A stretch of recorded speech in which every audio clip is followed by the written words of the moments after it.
Das ist der Frutiger, hörst du nicht? Der Frutiger. Ja, der Frutiger, das hat der Gorsch so vibriert, ja, sag ich mal. Der Frutiger, ja. Du brauchst etwa ein Päckchen Palmal, ja, sag ich mal. Palmal brauchst du mal, ja. Palmal.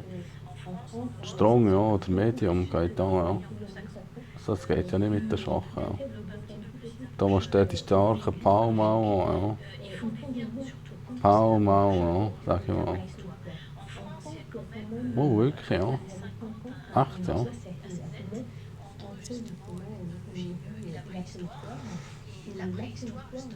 Ja, müsstest hier so Palmal.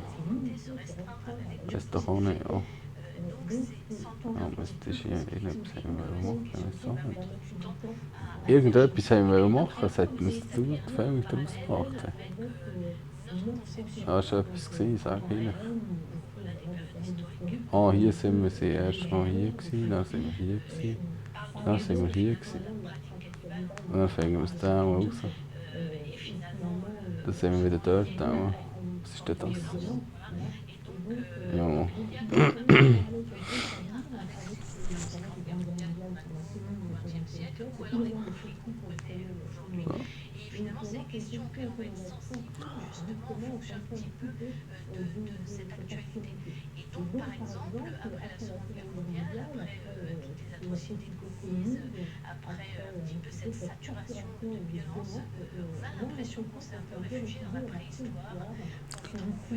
Also, irgendwo da ist es.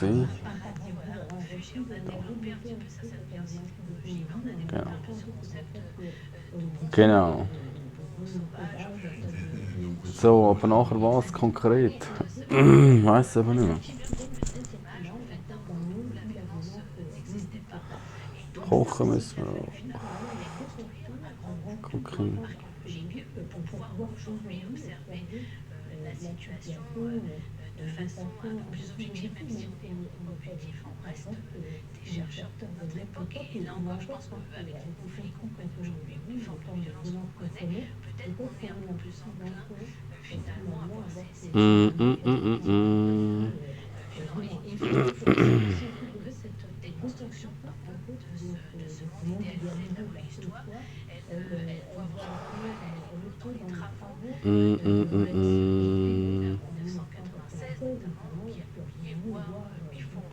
So, nachher.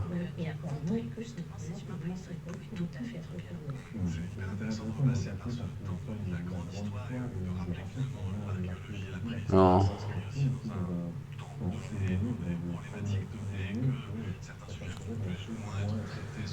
So.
récits qui sont mis sur ton étudié, etc. Donc c'est une idée qui lui est un peu commune, on pourrait dire.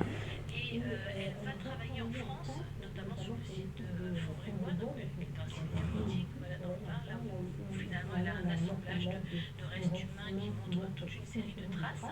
Et là, justement, on est dans le bon contexte, c'est-à-dire qu'on est dans un contexte de fouille qui est bien mené, avec des ossements qu'on pense être contemporains sur un niveau de fouille. Et là, elle développe toute une méthodologie, justement, très précise d'observation des traces laissées sur ces ossements, qui va permettre la démonstration, en fait, de cette pratique anthropophage. Donc il faut les deux. Il fallait un peu cette éducation, cette ouverture d'esprit, cette sensibilité à ces sujets, et puis ensuite il faut le bon site archéologique dans de bonnes conditions pour pouvoir développer cette argumentation. Donc il s'agit essentiellement de modifications en fait anthropogéniques, c'est-à-dire de traces laissées sur ces squelettes humains, apparemment par d'autres humains, et donc en fait la solution, les éléments de l'argumentation, c'est de comparer avec ce qu'on a sur les animaux. Donc si sur les restes humains on trouve les mêmes traces que ce qu'on trouve sur les restes d'animaux qui manifestement ont été apportés en ces endroits pour consommer, eh bien c'est qu'on est venu à consommer ces humains de la même façon. Donc elle insiste sur le fait qu'il y a un effet contexte. Il faut être dans un site où on est dans une espèce de dépotoir, dans un sens, c'est-à-dire qu'on a laissé là les reliefs de repas, que ce soit justement de la faune ou et ensuite elle insiste sur la méthodologie à utiliser pour observer ces traces qui peuvent être des traces de sédiments, qui peuvent être des traces de fracturation, qui sont souvent aussi des traces de cuisson, et tout ça sur les restes humains amène à la conclusion de cette pratique d'anthropophage. Alors quand vous avez un os humain, ce qui est rare quand même quand on parle de cet endroit reculé, entre les mains, par exemple la côte de la main, quelle trace vous pouvez vous dire, ah là il y a peut-être une pratique culturelle. Alors justement, oui, ces fameuses traces dont il compte, ce sont des traces qui sont laissées sur l'os par entaille. En fait, l'os est entaillé par une industrie viticole pierre taillée. Donc on peut avoir des silex, on a à la couleur de jeton, on a des quartz qui sont une roche un peu plus résistante. Alors le souci, c'est que en fait, un bon boucher ne laisse pas de traces. Voilà, donc de fait, sur des restes animaux comme sur les restes humains d'ailleurs, on peut ne pas avoir de traces de dépôt de fracturation, alors que finalement ils ont été quand même l'objet de pratiques cannibales. On parle de traces visibles, mais je voudrais que vous parliez aussi de toute l'importance de la méthodologie, du caractère systématique de ce travail d'observation. Aujourd'hui aussi des méthodes d'analyse qui relèvent plus de la chimie, de la biologie, et alors quelles sont finalement les traces chimiques d'une pratique archéologique. Qu'est-ce que ça peut dire? Alors justement, vous disiez avoir entre les mains un ossement et pouvoir le détecter. Ça m'est arrivé encore il y a peu de temps parce que dans une autre grotte dans les Pyrénées, pas très loin de Tavel, justement, mais à Romorin, donc dans la grotte Gorge, et bien nous avons découvert en 2022 des restes humains. Alors dans des niveaux un peu récents, qui sont situés entre 60 000 et 30 000 ans, donc dont on ne sait pas encore tout à fait s'ils sont du paléolithique moyen, donc la fin des Néandertaliens, ou bien du paléolithique récent supérieur, donc les Homo sapiens. Et cet ossement, en fait, on a tout de suite remarqué quand on a creusé l'os, les extrémités ont été consommées en fait par un carnivore, par l'aliène, qui peut mâchouiller en fait les extrémités, qui va le consommer. Elle sont un peu moelle à ce niveau-là. Et puis, ça on avait bien remarqué parce que ce sont des marques évidentes et comme on en fait maintenant toute une typologie de ces traces, on sait très bien les observer. Mais après, je suis passée juste à la binoculaire à fort grossissement et j'ai vu comme ça une couverture de l'ensemble de l'ossement et là j'ai trouvé justement une trace de découpe du type de celle qu'on décrit pour être des traces anthropiques, c'est-à-dire faites par les humains. Autrement dit, c'est pas toujours observable à l'œil nu. Il faut avoir des outils comme la binoculaire ou même le microscope électronique pour pouvoir identifier ces traces. Est-ce que tous les types d'os sont consommés? Ich kann den keinen Fingernägel, weißt du? Mach die Haut weg, ja, die weg muss, sag ich mal, ja. Die wirklich weg muss, aber ist schon ein anderes Thema, ja. Lassen wir das, sag ich mal, ja. Ja, das Fett nicht, ja, aber ja. Wäre schön, wenn es auch so funktioniert, genau. Ja.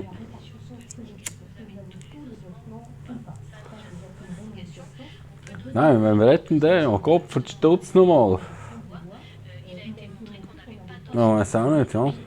qu'il a été proposé comme hypothèse alors qu'on a tous les autres ossements. Musst du einfach reden, ja, sag ich mal. Donc, cannibalisme de Und mit guerre. wem eigentlich, ja? Wer lässt denn zu? Hallo? Conserve Hallo, wer ist da, ja? Sag ich mal. nous parlions, Gottfried Stutz nochmal, on du. s'est rendu compte qu'en fait, on n'avait pas toutes les parties anatomiques. On a finalement les parties anatomiques les plus maîtrisées. Ja, da würde da nicht reinpassen. Aber mit einer guten Last. Auto würde ich schon sagen, ja. Eine Tonne 2 kriegst du schon rein, sag ich mal. Kompakt verpackt, ja. Es sieht dann einfach ein bisschen durchgeladen aus, sag ich mal. Des individus qui sont rapportés dans la cavité, Ja. consommés. Et donc là, on Ich est weiß sur zwar des nicht, ja. mécanismes gastronomiques. Könnte auch schwer sein, ja. Ça, c'est des parties qui sont Ja, da wird es dann schon schwierig, ja, sag ich mal. de famille, de Da müsste aber ganz eine kleine sein, ja. nécessité. Mais bon, en tout cas, qu'il y a Ja, ja, ist ja gleich. Halt ein anderes Thema, ja. ensuite, ce que ça nous indiquait, c'est en comparaison avec les ossements. Ja, 100 Kilo, ja. Là, Zuladung, ja. on a les mêmes parties qui sont conservées. Ja, zum Mensch denke ich 100 Kilo, ja. Un petit peu geste Ja, 80 für den Mensch, sagt man höchstens, ja. 85, ja. 90 ist also zu viel, ja. Und dann noch 100 fürs Gepäck, ja. Also, ja. Sagen wir 90, ja, nochmal. Dann gibt es 180, ja.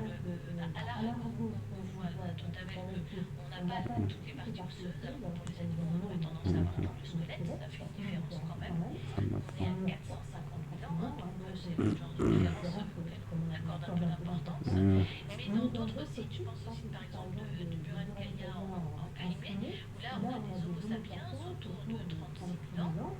Et là en fait il a été vraiment démontré que le traitement du carcasse animal et des humains est différent. Donc on se dit, ils n'ont pas été finalement consommés dans le même but. Was ich eigentlich heute gesehen habe, vorher, ja. On commence à parler d'un cannibalisme à ce moment-là qui serait symbolique, qui serait Das ist gut, ja. Ja. qui serait donc pratique, mortuaire, même funéraire. Il y a bien sûr tout à l'heure la question délicate de l'interprétation du cannibalisme à la question, mais on reviendra dans un site aussi, vous connaissez le site de Walker Osman qui livre régulièrement des trésors fossilisés humains. Das Geilste. IC-Klo, ja. Aber die haben es schon wieder updated. Die haben anders ausgesehen. Ich meinte, nach einer Woche hat es schon wieder anders ausgesehen. Ja. Was, aber ja, war beide. Ja, was sind wir eigentlich? Und dann noch etwas anderes hin. Nachher so, ja. Dann noch eigentlich mal der andere. Der da, ja. Ja, haben wir nicht einen da. Der haben wir gesucht. Ja, gar sieht so aus. Weißt du, ist eben geil, ja. Das ist das Design, das so gesucht ist. Ja. So, ja. Ja, und da noch ein bisschen zu wenig drücken. Ja. Man muss noch ein bisschen mehr Winkel haben, irgendwo, wenn man sagen kann. Es muss so richtig gedrückt aussehen, ja, einfach. Ja. So jetzt. Ja. Wirklich, ja. Sieht aber schon, ist schon näher dran, sag ich mal. Das stimmt im Fall, ja. So mit dem. Warte, ich zeige dir jetzt, was ich meine.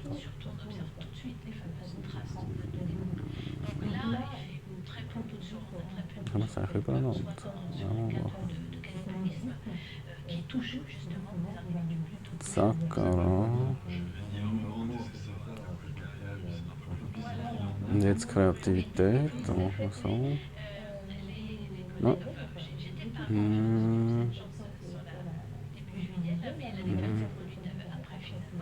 Das geht wirklich, aber nicht das so. Das wäre eben auch noch. Experimentell.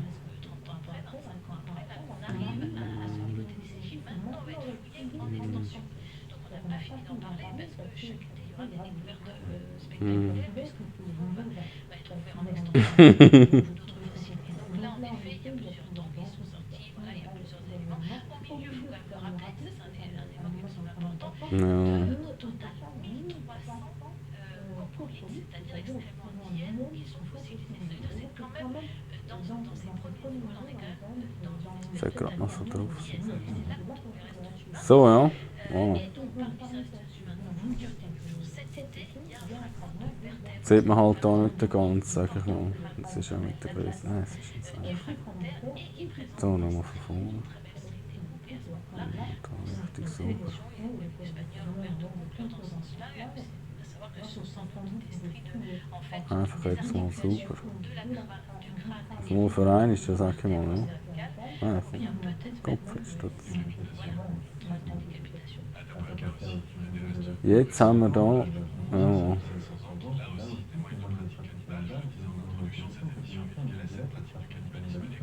so, das ist leider nicht ganz gerade. Mais c'est ça, en fait, vous le disiez aussi, c'est pas systématique, mais 0,1.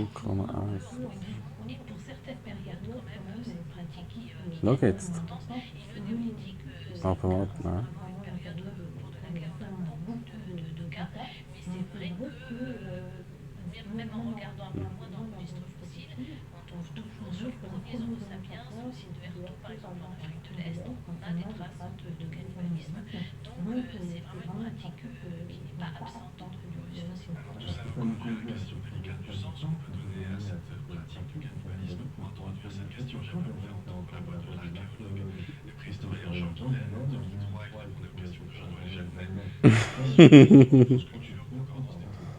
Certainement, la préhistoire n'a quelque part de cannibalisme, peut-être pour des raisons, disons, d'évolution aussi. Ah ja. Mais en fait, on a des documents assez récents qui d'ailleurs ne sont pas propres à ces Ouais. initiés. On va retrouver du Ah ouais. ayant trouvé ça de leur préhistoire, de leur préhistoire. Est-ce qu'on pense que c'était pour des raisons rituelles? So, dann. Parce qu'il fallait se nourrir d'un certain calcul. Der. Son parcours est particulier. Sortant d'entrer à un cas. En effet, il semble que le cannibalisme obéisse surtout à des buts et des raisons rituelles. Et là, vous avez en tendance à faire la différence entre un autocannibalisme, c'est-à-dire Was labert jetzt eigentlich von Kannibalismus? Ja? Wo sind wir jetzt gelandet? Ja? les qualités, par exemple, de s'imprégner du corps d'un parent. Alors là, on peut dire que c'est un autorituel qui tape la suite. Was labert der? Weißt du das schon? Et puis ensuite, vous avez l'exocannibalisme, c'est-à-dire on peut manger une partie du corps d'une personne de notre groupe. C'est souvent un guerrier que l'on a vaincu avec So, évidemment mange les restes de son ennemi, capté en quelque sorte. ja, so ist gut. Ja. Jetzt tun wir die zwei miteinander praktisch so. Le tout début quand il y a encore un certain nombre de So, ja. se refusent à admettre l'existence d'un cannibalisme. Est-ce que c'est Ça. encore le cas aujourd'hui ou bien voilà, comment l'explication refuse ce rejet? C'est le cas Da ist mal gut. en réalité Ja. quand on n'a pas de preuves finalement, parce qu'on l'a dit, les Da könnte man témoignages natürlich ont auch été irgendwie. Après, il y a quand même quelques sites sur lesquels on reviendra peut-être. On a une argumentation qui peut vraiment être importante et nous amener progressivement à reconstituer quand même l'ensemble du contexte et à prouver cette pratique. Das geht nicht. Wieso geht das nicht? Ach so. Mhm. Pourquoi est-ce que ce recours à la plate Mhm. c'est un cas intéressant justement de parler des pratiques plus récentes avec cette pratique très première du cannibalisme? Mais on se raccroche à l'ethologie parce qu'évidemment c'est un cas de figure qui Machen wir einfach mal beide. tant Nachher. mieux, on peut s'en féliciter. Was hat das sonst Mais machen? c'est vrai que ça peut permettre de trouver des voies d'interprétation. Ja, Je pense que ça das peut geht gar nous nicht. ouvrir Ach so, les jetzt yeux geht. sur la diversité des cas de figure et sur la complexité en fait des rapports humains et Kriegst du gar nicht ganz modifications drauf. So. culturelles qui sont très strictes en fait dans tous les contextes Irgendwie so macht auch. actuels. Donc ça, Ja, après, Sinn, ja. l'analogie stricte, c'est pas possible. Alors si on se rapproche entre possibles effets qui ont provoqué cet acte cannibale, on peut assez facilement dire si oui ou non les personnes qui ont été cannibalisées ont été dans un contexte de tension alimentaire. Voilà, alors c'est rarement le cas finalement, parce que justement tous les sites qu'on a évoqués, Grantolina, Tortabel ou bien le site El Mirador, donc à Atapuerca également, à chaque fois on n'a pas d'indicateur de stress alimentaire, de stress nutritif. On pourrait par exemple avoir des populations qui ont en fait manqué d'alimentation et donc ça se voit au cours de la croissance, dans la croissance osseuse ou dentaire, un stress c'est pas le cas pour cette histoire de cannibalisme, de survie dans de famille, par exemple, c'est difficile à argumenter dans les signes dont on parle, notamment aussi parce qu'on a dit on retrouve des restes humains avec des ossements d'animaux, et donc il y a beaucoup d'ossements d'animaux, il y a beaucoup de carcasses animales, c'est le cas à Totavel, dans certains niveaux, on a plus de 60 règles qui ont été abattues, ou des bouquetins, on a presque l'impression d'un abattage un peu de masse, donc on se dit ils n'avaient pas forcément faim. Après, ce qui est vrai, c'est qu'ils fracturent leurs ossements, notamment les os longs ou les mandibules, pour récupérer la moelle ou le nerf mandibulaire, par exemple, donc pour récupérer tous ces tissus conjonctifs dont ils vont vraiment s'alimenter, voilà, qui sont très nutritifs, qui sont aussi faciles à consommer, parce qu'à Totavel, par exemple, il n'y a pas de foyer aménagé, la maîtrise du feu n'est pas strictement attestée, donc on mange sans doute la viande un peu crue, manger, on a estimé qu'on avait 4 tonnes de viande, manger 4 tonnes de viande crue, c'est très indigeste, voilà, donc la moelle est consommée, donc les ossements sont quasiment systématiquement fracturés, mais peut-être pas pour des questions strictement de manque alimentaire. Jean-Mylène parlait aussi de cette distinction entre cannibalisme, le fait de manger des congénères, des membres du groupe, et l'exocannibalisme, le fait de manger des membres des individus extérieurs au groupe. Comment peut-on déterminer justement qu'un individu est extérieur au groupe, qu'il l'a demandé? Alors c'est très difficile. Il y a déjà, justement, vous disiez aussi un peu des sceptiques dans cette affaire. Certains de nos collègues ont par exemple considéré de façon très triviale le fait que voilà, on a qu'à mettre les humains finalement dans les ressources carnées en général, et puis on va considérer, pour essayer de voir si c'était intéressant de consommer de l'humain. Alors c'est intéressant, le rapport en tout cas coût-bénéfice, il est intéressant si vous mangez une mort, tout simplement, parce que là ça ne coûte rien, et en effet vous les consommez, ça ne coûte rien, donc là en effet on considère que c'est du coup un gain direct. Donc dans ces cas-là, l'endocannibalisme, c'est une hypothèse privilégiée. Après, c'est très difficile d'envisager, de pouvoir apporter la preuve que ces humains qui sont consommés sont extérieurs au groupe, mais justement, l'équipe espagnole qui a travaillé sur la série d'El Mirador a pu le démontrer pour cette période un peu récente, il y a 5700 ans, donc c'est très récent, mais ils ont fait des analyses qu'on appelle de strontium, donc là c'est des analyses chimiques qui permettent en fait de tracer un petit peu les territoires, parce que l'eau que vous buvez par exemple dans un territoire, elle a une marque chimique particulière qu'on va retrouver finalement dans les émeraudes de votre squelette ou de vos dents, et donc si on a à peu près les mêmes spectres en termes de strontium d'un territoire et chez un individu, on va pouvoir dire que cet individu appartient à ce territoire, et si c'est pas le cas, on pourra dire que c'est un individu qui vient de plus loin. Et dans le cas de figure du Mirador, ils ont pu justement dire que c'est un individu qui probablement avait grandi dans le même territoire, monsieur que maison était retrouvé cannibalisé. Donc justement, là, on peut garder l'hypothèse de l'endocannibalisme. Cannibalisme carrière, alors on pose cette question, oui, d'un seul lieu, cannibalisme rituel, symbolique, quel sens peut-il avoir pour nous qui rejetons le cannibalisme a priori communautaire pour eux occidental? Alors c'est vrai que ça nous dit beaucoup sur nos rapports au monde, aux êtres vivants, à l'autre et au corps. Et c'est vrai que je pense que dans notre société actuelle, peut-être que finalement, d'un point de vue scientifique, on fait une place plus importante à ce type de pratique parce que on disait, dans un monde aujourd'hui quand même un peu violent. Mais en revanche, dans un monde où on a un rapport au corps qui est en effet très brut, il faut que ce corps il soit toujours stérilisé, qu'on enlève tous les éléments qui puissent finalement montrer les aspects un peu naturels et nos origines un petit peu animales. Donc c'est vrai que projeter comme ça dans une image d'individu cannibale, c'est sûr que là c'est très loin. Alors, si on n'a pas la réponse définitive à cette pratique du cannibalisme, moi je me pose une question un peu brutale. Pourquoi continuer à étudier cette race-là? Quelle question? Je pense que c'est tout ce dont on vient de parler, le rapport aux autres, au corps, et donc aussi à ces mots, la planète un peu aussi dans notre société. Donc c'est vrai que je pense que c'est une question qui, bien évidemment, nous stimule beaucoup.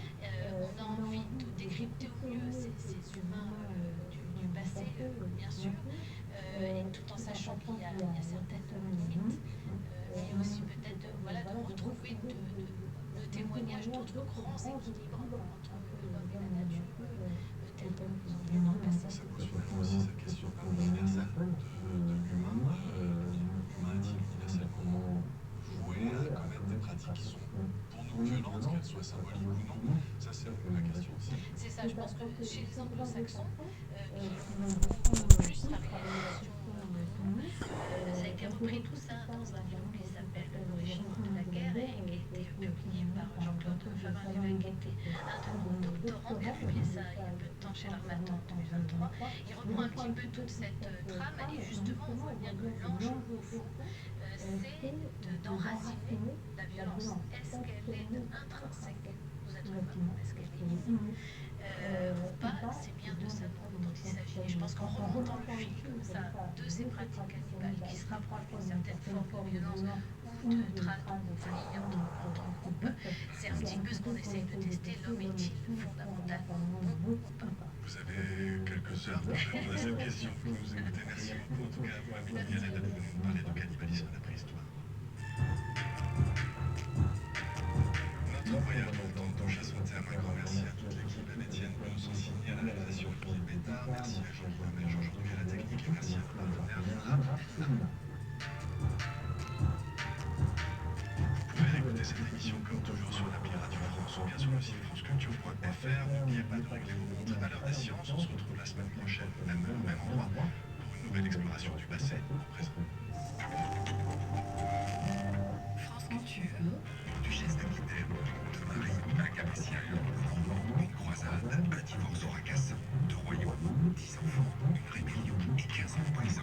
C'est l'histoire racontée d'Aliénor d'Aquitaine, reine du XIIe siècle. En tant que duchesse d'Aquitaine, puis ensuite reine d'Angleterre, eh bien, elle administre la justice en cette grande salle. Grande traversée. Aliénor d'Aquitaine, la reine aux 2 couronnes. Du lundi au vendredi à 9h sur France Culture, franceculture.fr et l'appli Radio France. Michel Foucault est l'auteur de Science humaine, Cité au monde.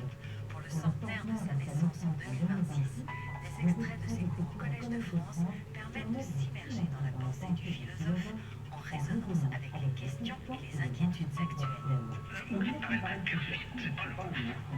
Le mot sur un ton de c'est malade. Foucault retrouve une partie d'Yves et Françoise Le Floch en exclusivité sur l'application Radio France.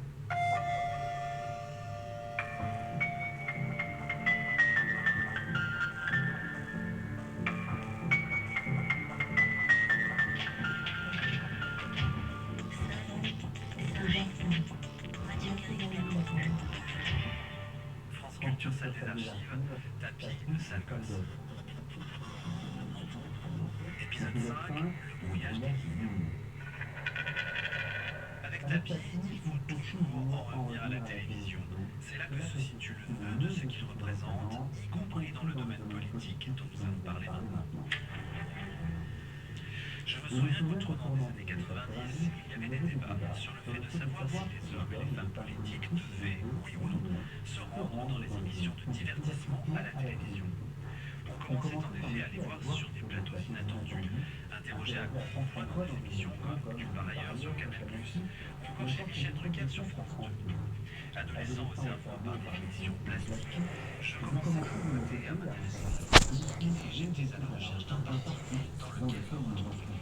Cela me procurait un plaisir de commencement, commencer à comprendre les enjeux des débats politiques, commencer à saisir le positionnement des uns et des autres, commencer à se choisir des idées.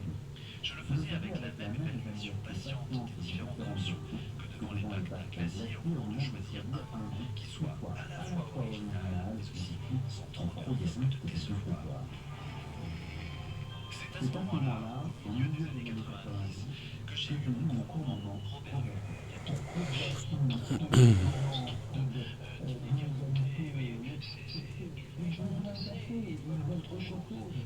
Robert Hue était le dirigeant du Parti communiste et il avait l'air absolument sympathique.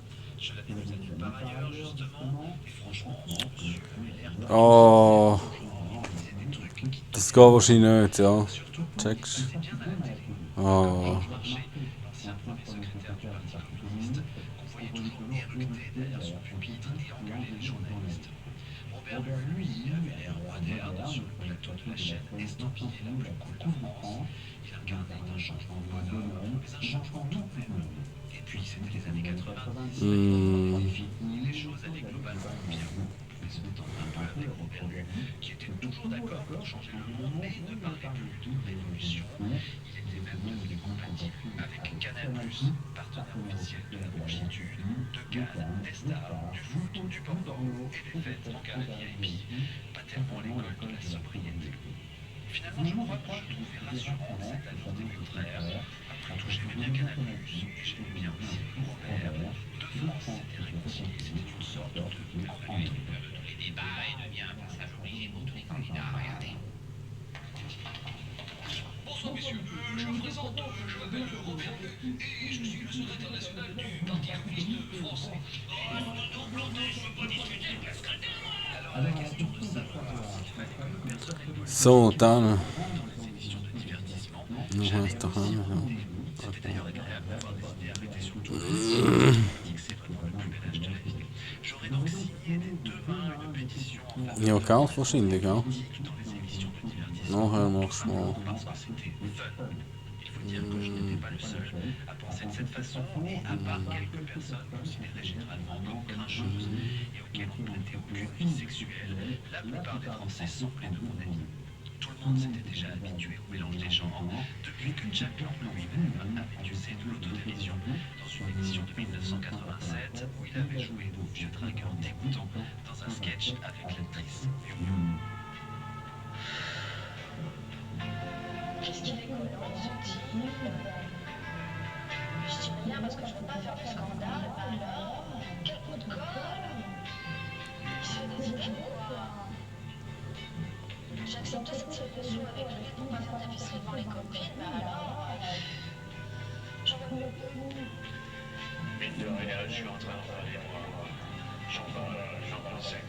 Allez, vas-y Jaco. Attends que ça marche. Accroche-toi Jaco. La nuit est à nous. Honnêtement, qu'aurait-on pu reprocher à un homme politique capable de se moquer de lui-même sur un plateau de télévision? Bien sûr, on aurait pu lui reprocher de ne pas être dans son rôle d'homme politique, mais ça, c'était une remarque de rabat-joie. Progressivement, donc, toute la classe politique s'est mise à entrer dans le jeu du divertissement ou du semi-divertissement, à part quelques personnalités comme Raymond Barre, Robert Badinter, Lionel Jospin, Martine Aubry ou encore Philippe Séguin, qui renaclaient un peu, il faut le dire, à se plier à l'exercice. Ceux-là n'étaient pas forcément du genre à fendre l'armure tous les matins. On s'était donc habitué à cette nouvelle normalité de la mise en scène des politiques, car le cerveau est en effet plastique, pas seulement celui des adolescents d'ailleurs. Il paraît qu'il suffit d'être exposé suffisamment longtemps à une certaine opinion pour finir par lui trouver de l'intérêt, ou en tous les cas la considérer comme familière, ou bien souvent comme acceptable. J'imagine par exemple que l'omniprésence de Trump dans les médias américains de tous bords, parce qu'il faisait de l'audience, a fini par rendre acceptable et même envisageable sa candidature à la Maison-Blanche. À l'Élysée même, dans les années 90, on s'était bien habitué à cette nouvelle réalité du brouillage des lignes entre politique et divertissement. Certes, François Mitterrand lui-même n'avait pas directement cédé aux sirènes de la politique spectacle. Il n'avait de toute façon pas bâti son image sur la figure plus sale d'un Bank, c'est qu'on en puisse dire. Et s'il ne répugnait pas à la mise en scène et au théâtre, c'était sûrement davantage du côté du théâtre de Shakespeare qu'il fallait regarder pour comprendre la situation.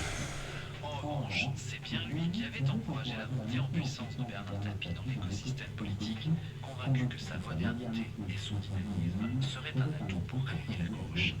Mitterrand avait aussi permis à un entrepreneur des médias comme Silvio Berlusconi d'implanter une chaîne de télévision en France.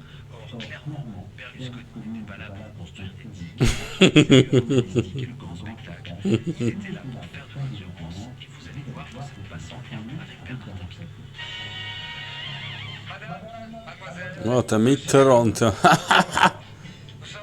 très heureux de vous souhaiter la bienvenue sur la salle.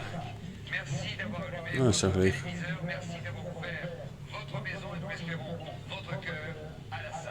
La 5, c'est un choix supplémentaire, un choix qui existe là, maintenant, depuis quelques secondes. Je suis heureux de déclarer officiellement l'ouvert.